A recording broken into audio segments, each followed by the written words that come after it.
In the 7th year of our relationship, the world tilted on its axis. Liam, the man I believed was my future, abruptly postponed our wedding, only to end up in bed with his so-called white moonlight. "I'm going to give Isabelle a wedding and a child," he declared, his voice devoid of any recognition for the dreams we had built. Isabelle, he explained with sickening tenderness, was terminally ill, with only a few years left. Her dying wish was to wear a wedding gown and become a bride. But in his rush to fulfill another woman's fantasy, he utterly forgot my mother. My mother, who was also battling a grave illness, clinging to life, her greatest desire to see me married. When I reminded him, his response was a callous shrug. "Your mother's waited this long, will a little longer kill her?" The cruelty of his words pierced deeper than any knife. Later, to ease my mother's anxious heart, I married Ethan, my childhood friend. It drove Liam insane. "How could you marry another man?" he raged, utterly bewildered by my choice. It was our 7th year, and I had been planning to propose to Liam. I'd meticulously decorated our apartment, baked a cake with my own hands, brimming with anticipation for his return. Instead, he walked through the door with another woman, a woman I knew, his white moonlight, Isabelle. Supporting Isabelle, he announced, "I'm organizing a wedding for Isabelle. She's ill, and her greatest wish is to walk down the aisle in a wedding gown." The words hit me like a physical blow, plunging me into an icy abyss. I watched the tender affection in Liam's eyes as he looked at Isabelle, and the irony was suffocating. "And she needs you to marry her?" I asked, a desperate final flicker of hope. Liam shot me a cold, irritated glance. "Must you always be so petty and jealous? I'm not going to legally marry Isabelle. It's just a wedding ceremony, nothing more. Don't overthink it. My wife will always be you, and only you. My wife will always be you." The words hung in the air, mocking me. Just the night before, I had told Liam how much I wanted to get married. My mother, with her dwindling time, yearned to see me as a wife, and I couldn't bear the thought of her leaving this world with that wish unfulfilled. Liam had promised me then, but now he was planning a wedding for Isabelle. It was beyond ludicrous. Even more absurd was his belief that simply being legally married to me was some grand gesture, a consolation prize. I couldn't fathom when Liam had changed so drastically. There was a time not so long ago when Liam was truly wonderful to me. Our 7 years together had been filled with his attentive care. He'd often hold me close, a loving smile on his face, whispering, "Girlfriends are meant to be pampered." And he truly lived by that. He never allowed me to step foot in the kitchen, claiming the grease and fumes were bad for a woman's skin. Cooking was a man's job, he said. So he rarely had late-night work dinners, rushing home instead to prepare our meals, often earning teasing remarks from his colleagues about having a tiger wife. At home, Liam would just laugh and say they didn't understand. He'd bring me a thoughtful gift for every single holiday, insisting it was our ritual, something that couldn't be skipped just because we were a long-term couple. He had proposed to me countless times, but I, thinking we were still young, always demurred, telling him there was no rush. He'd indulged my reluctance then, saying he'd wait until the day I was ready to propose to him. Yet here he was standing before me, declaring his intention to marry another woman. It seemed the old saying was true. When the white moonlight cries, the current partner always loses. Isabelle was Liam's long-lost love, the one he'd yearned for. They had once been deeply in love, but her studies abroad had gradually severed their ties. However, a little over a year ago, Isabelle returned. That's when I noticed the subtle, then increasingly obvious, changes in Liam. His late nights became frequent, and the comforting aroma of his home-cooked dinners vanished. He was rushing home, but to another woman. I tried to talk to him about it countless times. Liam, however, twisted my concerns into accusations of being unreasonable. If Isabelle and I were meant to be together, we would have been back then, he'd argue. Why would I be with you now? Why can't you just give me a modicum of trust? Liam's accusations left me stunned into silence. The old Liam had given me such a deep sense of security, which fostered my trust. But the current Liam had repeatedly hurt me for the sake of another woman. How could I possibly trust him now? Feeling utterly lost and with nowhere to go, I went to visit my mother at the hospital. A wave of inadequacy washed over me. I couldn't even fulfill my mother's simple wish. As I was leaving, I realized I had forgotten my phone at home. When I returned just outside the door, I overheard Liam and Isabelle's conversation. Liam. Isabelle's voice was laced with feigned innocence. Did I come back too late? You already have Claire with you, perhaps I shouldn't be in your life anymore. But I'm sick and I truly don't want to live with regrets. I despise myself for this, but I desperately want a wedding. And a child with you.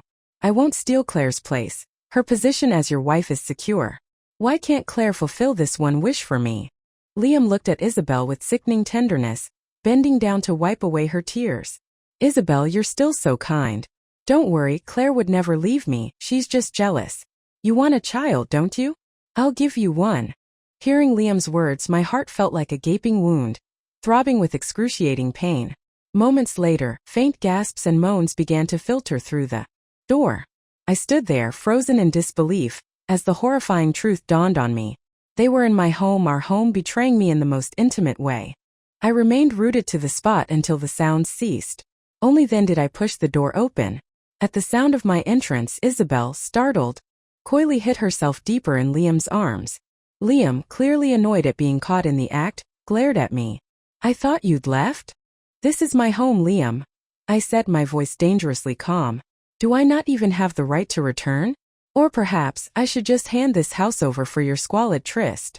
I looked at them, enunciating each word with biting contempt. Liam's face contorted in anger. Claire, don't say such disgusting things. I told you Isabelle is sick. I'm just giving her a child. What squalid tryst? And this isn't your house. It's rented and I pay the rent. I can bring Isabelle here, and you can't object. I didn't bother to argue. My gaze swept over the sofa, and I felt nothing but utter disgust. Then you two can rent it from now on, I said, my voice flat. I find it utterly filthy. I'll take my belongings so they won't be an eyesore for you. With that, I grabbed a nearby trash bag and calmly began to pack all the items I had bought. Liam seemed utterly unprepared for my actions. He bristled with indignation. What's this stunt now? Can't you be a little more understanding? The doctor said Isabelle only has a few years left. And anyway, that child will be ours too. It'll save you from having to get pregnant and ruin your figure. Liam's words made my stomach churn. I couldn't believe such repulsive words could come from his mouth. My boyfriend was going to have a child with another woman and I was expected to be a gracious fool and raise it? I wasn't that naive. I ignored him, continuing to unceremoniously discard all my belongings into the trash bag, right in front of him. Then I packed my suitcase, turned and walked out. Liam's voice, full of hollow bravado, followed me. If you walk out, don't you dare come back. Don't come begging for my forgiveness later. His words were nothing but an irritating buzz. I didn't turn around. We're over, I said, my voice clear and firm. Goodbye forever. This time it was a true farewell. I knew with absolute certainty that I would never love him again. After leaving the apartment, I went to the hospital to see my mother. She was already asleep. I sat by her side, lost in thought. As I was leaving, the doctor stopped me. Claire, he said gently, your mother probably has only a month or two left. Try to spend as much time with her as you can. I nodded, the words echoing ominously in my ears. As I left the hospital, I couldn't hold back the tears any longer. They streamed down my face like relentless rain. I couldn't bear the thought of failing to fulfill my mother's only remaining wish. My resolve to get married solidified into an unshakable conviction. Lost and with nowhere else to go, I called my best friend, Chloe. Without a word, she immediately came to pick me up from the hospital. On the way back to her place, Chloe cursed Liam up and down, her anger mirroring my own pain. When she heard about my determination to get married, she immediately suggested blind dates. Since Liam was no longer an option, why not try to find someone suitable through a professional agency? Thought it was an excellent idea. Chloe, ever efficient, quickly contacted a dating agency for me. The very next afternoon, I embarked on my first blind date. Fate, however, had a cruel sense of humor. At the restaurant, I ran into Isabelle and Liam. Liam's immediate reaction upon seeing me was to accost me. What are you doing here? Are you stalking Isabelle and me? Your jealousy is truly pathetic. I already told you I'd marry you legally. What more do you want? Didn't you act all tough yesterday saying you'd leave me? Realized you can't live without me, so you came to beg for forgiveness. Listening to his arrogant words, I could only shake my head at the ridiculousness of the man. Did he truly believe I would grovel for his forgiveness, waiting for his reluctant blessing to marry him? I met his gaze, my eyes burning with defiance. You don't need to marry me, Liam. Since you're already planning to marry Isabelle, you might as well legalize it with her too. Liam's face darkened. If not me, then who will you marry? After 7 years, do you think I don't know who else is in your life? Your mother is waiting for you to get married. Don't be so stubborn. I stared at him, utterly incredulous that such words could come from Liam's mouth. He remembered my mother's illness, and yet he had still made that choice. I no longer had the energy to question him. Lately, Isabelle had been intentionally posting photos of herself and Liam online, often with suggestive captions, flaunting their supposed happiness. When I confronted Liam about it, he dismissed it as Isabelle's childishness, insisting it caused me no real harm. It was clear Liam was complicit, even encouraging it. More ridiculously, he even allowed Isabelle to attend his work gatherings as his girlfriend. His colleagues knew about me, leading them to believe I had been abandoned. Liam offered no explanations, silently consenting to their assumptions. He even shamelessly kissed Isabelle amidst the cheers of his coworkers, their lips locked until they nearly ran out of breath.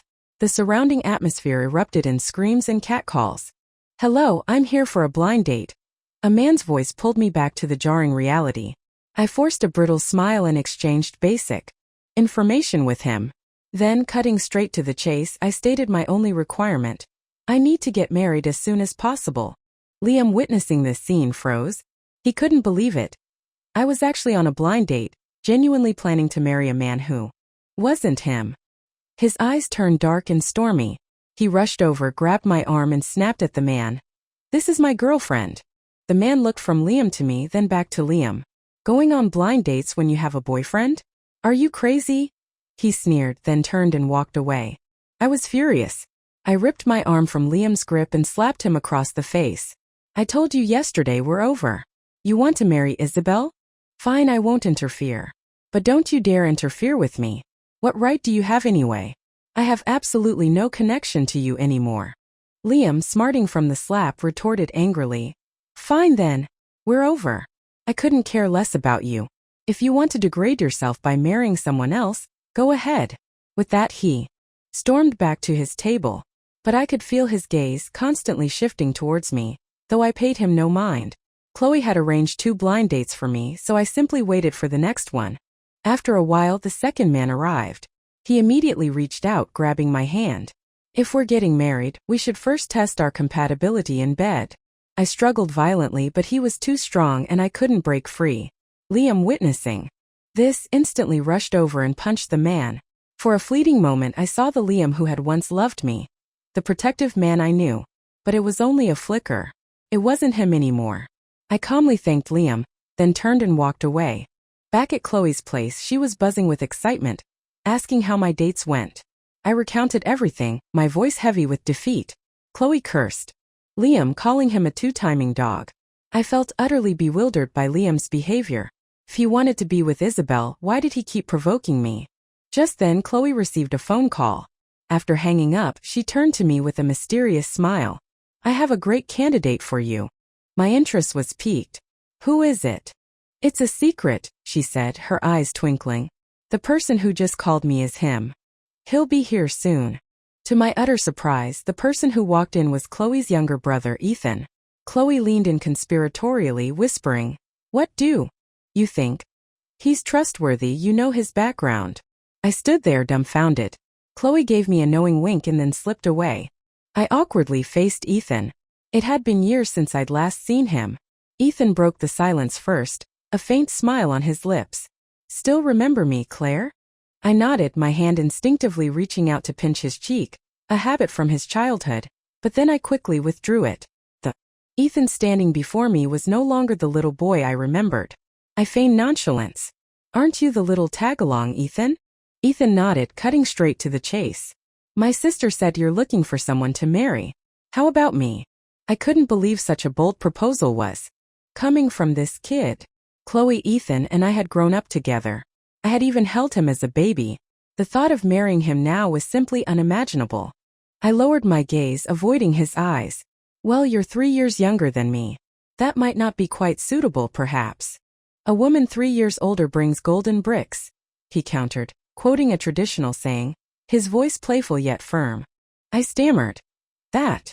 Claire, he interrupted, stepping closer. Do you think I'm still a child? I'm not. Or would you like to test it? Before I could fully process his words, Ethan had already pinned me against the wall, his lips claiming mine in a sweeping, breathless kiss. He released me after a long moment. Well, Claire, you don't seem to dislike my kiss. If that's the case, why not marry me? I was torn. I preferred the idea of marrying a stranger. A marriage without deep affection would mean no guilt. Ethan, sensing my need for time, went into the kitchen and poured me a glass of sweet wine. Here, Claire. Have some. I took the glass and took a small sip. Just then my phone rang. It was Liam's familiar voice on the other end. Isabelle and I are having our wedding the day after tomorrow, he said, a note of forced conciliation in his tone. If it means so much to you, I can register our marriage first. My voice was calm, almost detached. No need. I'm getting married that day too. Liam thought I was trying to provoke him. You're going on a blind date today and getting married the day after tomorrow? Who would believe that? And I've already given you a way out. You'd better take it. I won't forgive you so easily next time. You. I hung up on Liam's self-righteous monologue. After a long pause, I turned to Ethan. I'll marry you. The wedding will be in 3 days. Ethan smiled, a triumphant glint in his eyes. Don't worry, Claire. In 3 days, I'll make sure you're the most beautiful bride. And your ex-boyfriend will regret everything utterly. Ethan was true to his word. I never expected my little brother to be so audacious. He brazenly arranged our wedding in an event hall right next to Liam's at the exact same time slot. After our ceremony, he took my hand and led me directly to Liam and Isabelle's reception. Liam's eyes, upon seeing me in a wedding gown, led by Ethan, flickered with confusion.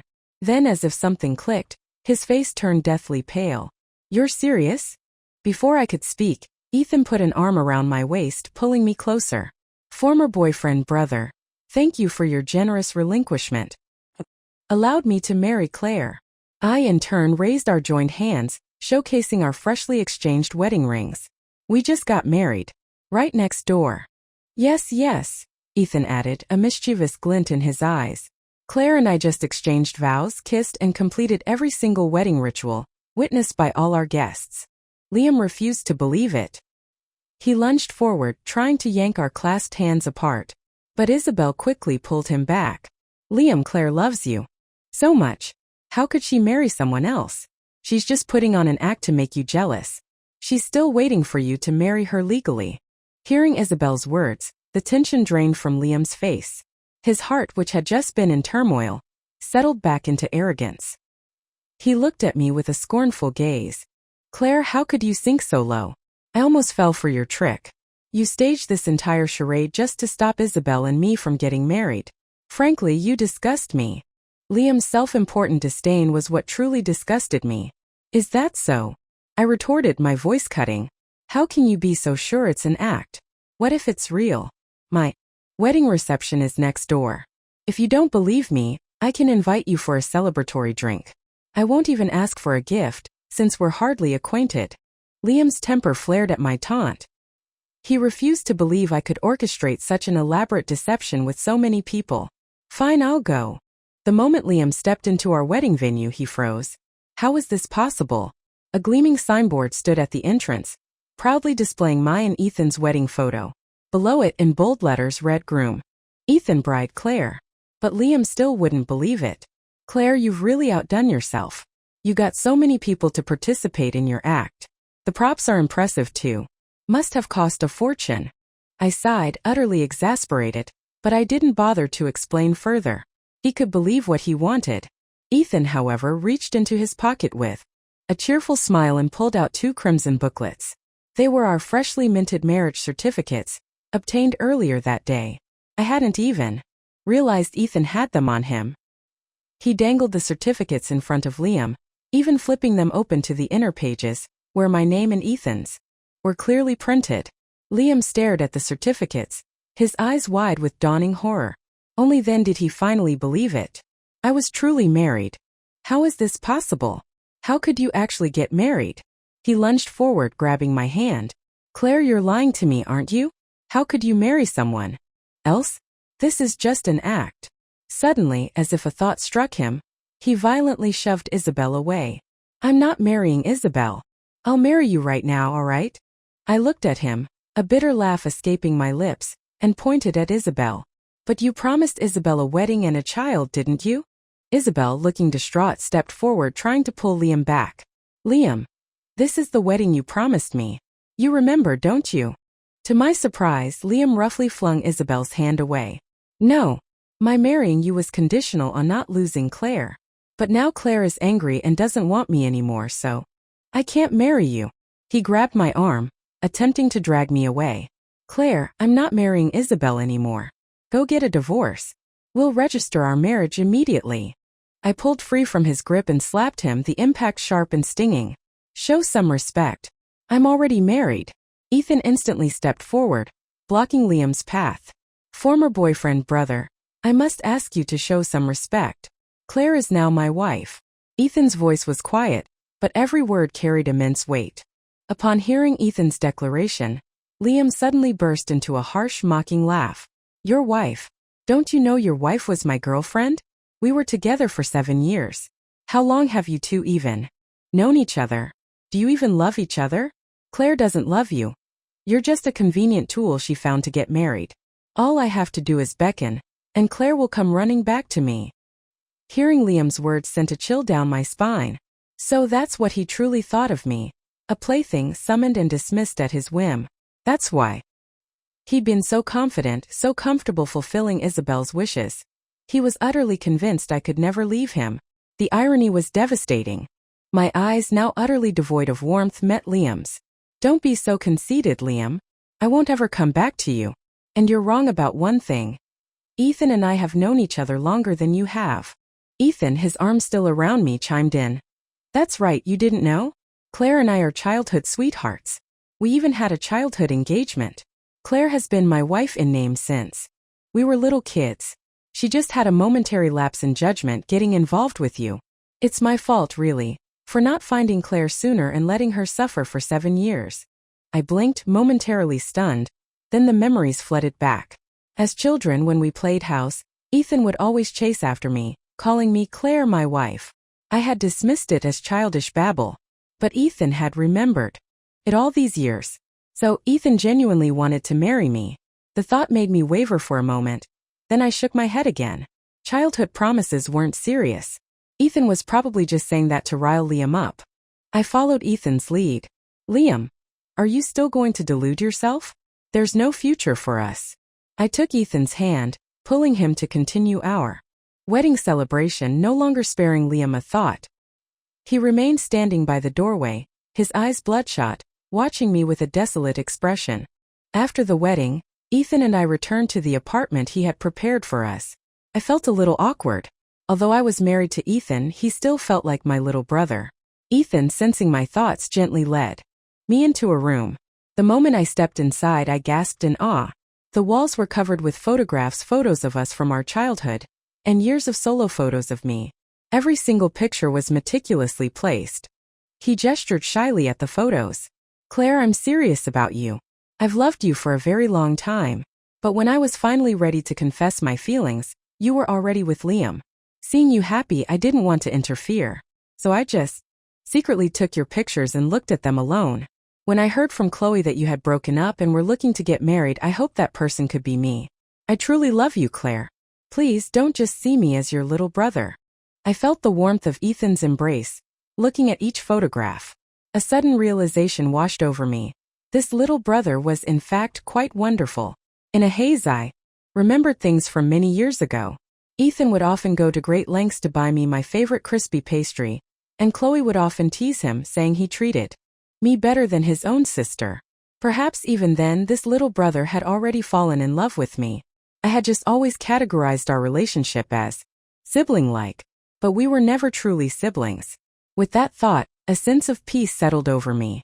This little brother seemed genuinely good. Maybe we should try. I gently pushed away from Ethan's embrace and said, with newfound seriousness, from now on, I won't call you little brother. Let's try this, Ethan. Meanwhile, Liam, utterly dejected, returned to the apartment he had shared with me for 7 years. The decor inside was exactly as I had left it. All the things I had thrown away were meticulously picked up by Liam and placed back in their original spots.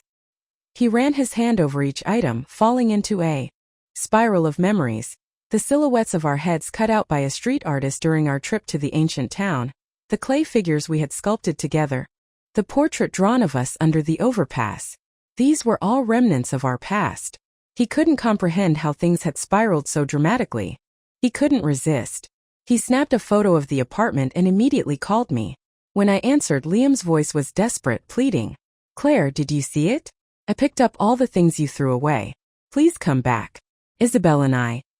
It wasn't what you think. I just wanted to help her. I thought you were just jealous that you'd come around. I never ever thought we'd break up. I truly understand my mistake now. I'll do anything you want, anything at all, please just come back. I opened the photo he sent and felt only a chilling sense of irony. The moment I had thrown those things away, they had ceased to matter to me. My voice was flat as I refused him. No. Before Liam could say anything more, I hung up. Liam stared at the ended call, speechless for a long moment. Why wasn't it working this time? Before, he only needed to apologize to coax me a little and I would always come around. But this time my rejection was so definitive. He couldn't believe it. He called again stubbornly. I answered, my voice laced with exasperation. Liam, are you deaf? We're over. Ethan leaned in, his voice carrying clearly to the phone. Former boyfriend, brother, it's our wedding night.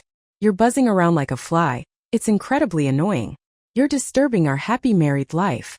He then decisively ended the call. Claire, Ethan asked, a playful pout on his lips. Am I not satisfying you? Why are you still on the phone with your ex-boyfriend, brother? I chuckled at his feigned jealousy. I took out my phone and blocked Liam's number. There. Is that satisfactory, little brother? Ethan's eyes sparkled as he looked at me. Not quite enough. And with that he leaned down and kissed me. Liam, at the other end, was practically exploding with rage upon hearing Ethan's words. He frantically redialed my number again and again, only to discover I had blocked him. The next morning, standing by the window, I unexpectedly saw Liam's figure. He was leaning against his car, staring up at our apartment. I had no idea how he knew Ethan and I had moved in here. He looked utterly disheveled, his face haggard, a stubble of beard obscuring his usually clean-shaven jaw. He looked nothing like the man he had been just yesterday. I pulled the curtains shut, not bothering to look at him again. Ethan and I had planned to visit my mother at the hospital today. I quickly got ready and we headed out. As soon as we stepped outside, Liam rushed toward us. He frantically grabbed my hand, his grip desperate, and produced a ring, trying to force it onto my ring finger. But it wouldn't fit. The irony of it was cutting. After all these years, Liam didn't even know my ring size. It was startlingly clear then, in that moment, the true measure of his love or lack thereof. How absurd had the past 7 years been? Liam, however, seemed oblivious. He continued to grasp my hand, his voice thick with pleading. Claire, this ring doesn't fit. We can go buy another one, all right? I truly want to marry you. We can go look at rings, we can go try on wedding dresses, all right? Please don't leave me. I've already sorted things out with Isabelle. You'll never see her again. I promise I'll never do anything so foolish again. Just forgive me this one last time, please. Liam was practically begging, a tone I had never heard from him in all our years together. The old me might have instantly forgiven him upon hearing those words. But time had passed and I no longer cared. I simply walked past him, my gaze fixed forward. Our relationship had shattered the moment Isabelle reappeared. A chasm had formed between us, making any future impossible. Liam, unwilling to accept, stubbornly blocked my path, begging for my forgiveness repeatedly. My temper flared, but Ethan was quicker. He delivered a heavy kick to Liam. What do you think you are? Claire told you she's done with you. What's the point of clinging? Unlike this, the woman I cherish was torn apart by you for 7 years, and you still have the audacity to beg for forgiveness. With that, Ethan delivered a few more solid kicks. Liam was about to retaliate, but I stepped in front of Ethan. Don't you dare.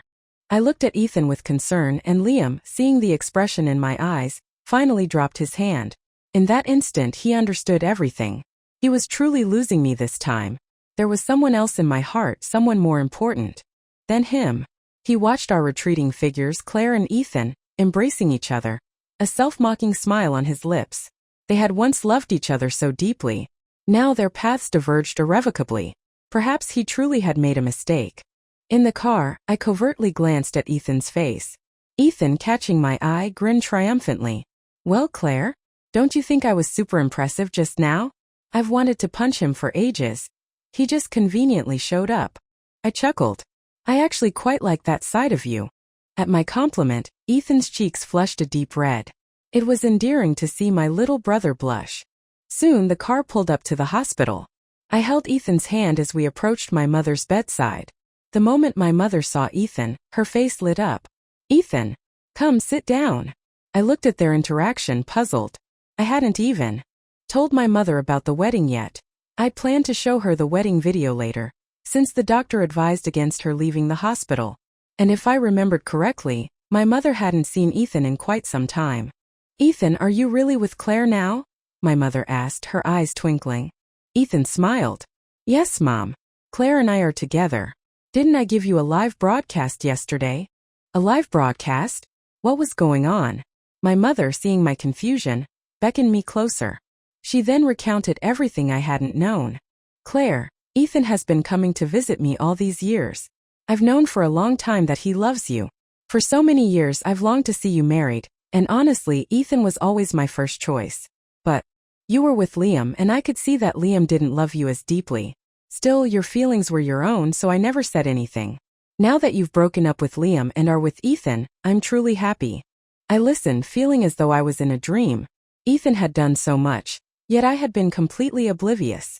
Outside the hospital, I feigned a stern expression and looked at Ethan. How much more have you been hiding from me? Ethan looked at me cautiously. I wasn't trying to hide it. I was just afraid that all I did would burden you. After all, loving you is my own business. As those words left his lips, I understood the depth of Ethan's love for me. The little boy who used to play house with me, calling me his Claire wife, was now my legal husband, standing by my side. He had given me all his love. I stood on my tiptoes and kissed the corner of his lips. No, I love you too.